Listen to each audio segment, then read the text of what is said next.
A successful high school basketball career is the typical path to the big leagues. It's not a secret that most NBA stars like Kobe, LeBron, Ball, Kidd, Kareem, and many more are all high school basketball legends. But what about a select few who manage to bypass this traditional route and still make it to the top? It may seem like cheating or a shortcut, but their stories are nothing short of fascinating. How did they do it? From being a janitor or a mechanic, or even from selling crack before making it to the NBA. We will discover what set them apart from the rest. So sit back and relax as you are watching 5 NBA players who never played high school basketball. First on our list is Dennis Rodman. He did not exactly win the genetics lottery because Rodman was 5'6" only as a freshman and 5'11" by the time he was a high school senior. While he admitted he couldn't make a layup at the time, he worked tirelessly to enhance his abilities. We bet his opponents were laughing at him. But you know what they say? When life gives you lemons, grow 6 inches taller and dominate the game. And that's exactly what Rodman did. Rodman hit a growth spurt and shot up to 6'7". He became a whole new person, like a caterpillar transforming into a butterfly. Well, perhaps not a butterfly, but you get the point. After Rodman graduated from high school, he became a janitor at Dallas Airport. He decided to give basketball another chance, enrolling in small community colleges where he could fly under the radar of NBA scouts. Rodman did make the most of it. His rebounding abilities were off the charts. In fact, during his 3 years at Southeastern Oklahoma State University, he became a rebounding machine, averaging 15.7 rebounds per game. That's like grabbing every single rebound in the game, man!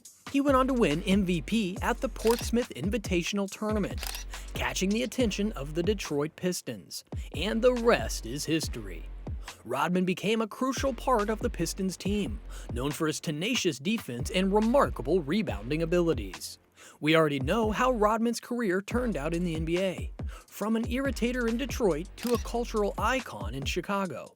I can only imagine how annoying he was to his opponents, constantly getting under their skin like pesky mosquitoes. Rodman won 5 NBA championships, earning the title of NBA's Defensive Player of the Year twice, and even made it onto NBA's Top 75 list. Rodman became a cultural figure due to his unique fashion and behavior off the court. And what about his colorful hair or his wedding dress? But hey, you won't believe what Rodman did the day before Game 4 of the 1998 NBA Finals, which no NBA player in history attempted. This is freaking hilarious, man. We're really excited to tell you this, so keep watching until the end to find out. When it comes to unbelievable moments, can you imagine being 6'11" at 18 years old and being a bench warmer at high school? He is the second on our list. Mark Eaton was 6'11" at 18, but his high school team still wouldn't let him play. Eaton transformed himself from being a mechanic, earning $20,000 a year, into one of the most feared defensive players in the history of the NBA. Come on, have you seen him? He's 7'4", weighing 275 pounds. He probably had to duck under doorways just to get into the arena. And how did he become the man mountain in the NBA? Let's climb the story behind it. Fate intervened in the form of Tom Lubin, who saw Eaton's size and potential during a pickup game. From there, Eaton became a dominant force at Cypress College. He's so good that UCLA offered him a full scholarship. But his college career didn't go as planned because Eaton struggled to gain minutes and was frustrated with his lack of playing time. He was like a car stuck in neutral. That is, until he received some life-changing advice from Wilt Chamberlain. He said, you see this basket? Your job is to stop players from getting there. Your job is to make them miss their shot, get the rebound, throw it up to the guard, let them go down the other end and score it, and your job is to cruise up to half court and see what's going on. Chamberlain told Eaton to focus on defense, rebounding, and passing the ball quickly to the guards. Eaton needs to forget about scoring and focus on being a big defensive wall that nobody can get past. He took that advice to heart. Eaton became a defensive juggernaut. He was blocking shots left and right and making life miserable for anyone who dared to challenge him in the paint. He was like a car running for 10 years without needing a single oil change, because he missed no more than 3 games in each of his first 10 seasons. The icing on the cake was when the Jazz honored him by retiring his jersey number 53. While Eaton was a mechanic before his career in the NBA, this guy, who's third on our list, was running with drug dealers. Wait, what? Meet Steve Francis.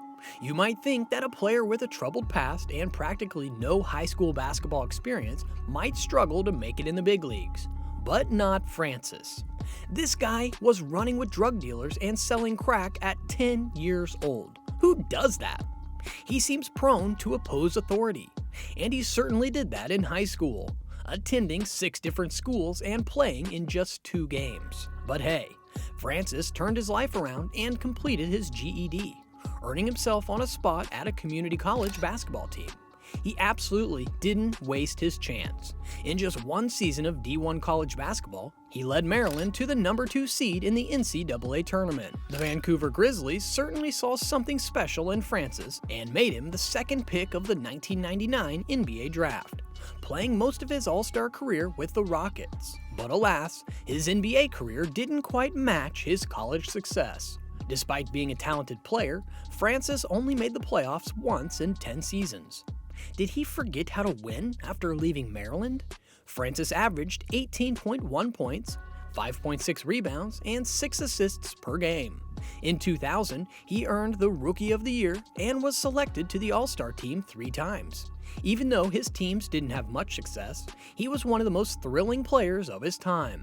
And when it comes to thrilling players, let's talk about Eddie Robinson.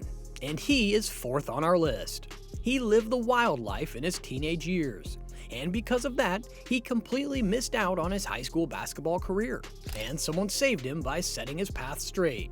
Robinson enrolled at a community college, where he played Division II basketball.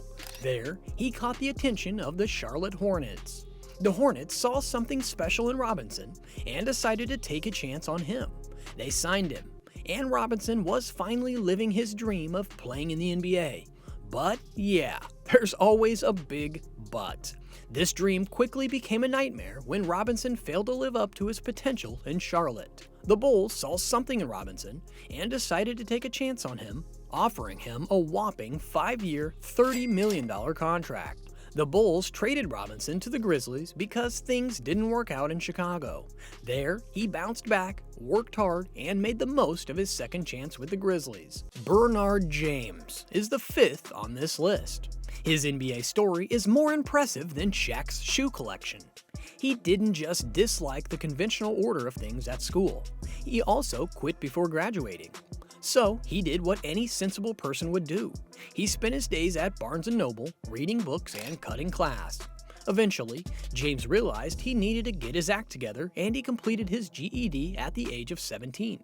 He then joined the Air Force, becoming a staff sergeant and working as a security forces specialist for 6 years. But it wasn't all work and no play for James. As he continued to hone his skills on the court, playing pickup games with his fellow service members, James liked what he had become. But something happened to him that made him reconsider his military career. He hit a growth spurt and added 5 inches to his height while playing in the military leagues. This inspired him to enroll in a community college and eventually transfer to Florida State. He played Division I basketball and made the All-ACC defensive team twice. In the 2012 NBA Draft, Cavs selected James as the 33rd overall pick. And here's the twist. He is 27 years old, which means he is older than the average player in the NBA Draft. Here's a piece of trivia for you. He was picked 1 spot ahead of Jay Crowder, who probably regrets not reading more books at Barnes & Noble. Shortly after, James was traded to the Dallas Mavericks, where he played for 3 seasons and proved that it's never too late to follow your passion. His story inspires anyone who thinks they're too old or disadvantaged to reach the top.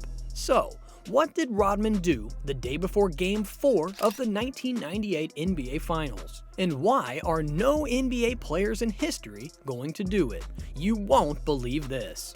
Rodman wrestled with Hulk Hogan a day before Game 4 of the 1998 Finals against the Jazz. How crazy is that? Then he grabbed 14 rebounds in Game 4 and went 6 for 8 from the free throw line in the Bulls' 4-point win. Rodman used to get smashed at nightclubs and then show up the next day and grab more rebounds than anybody. Rodman was the greatest rebounder who ever played in the NBA. What do you think about all those players except Rodman? He didn't give a damn about what everyone was thinking. He's probably flying right now to meet Kim Jong-un. Thank you for watching. This is Heroes of the Courtside, your stop for the NBA's most obscure yet fascinating stories.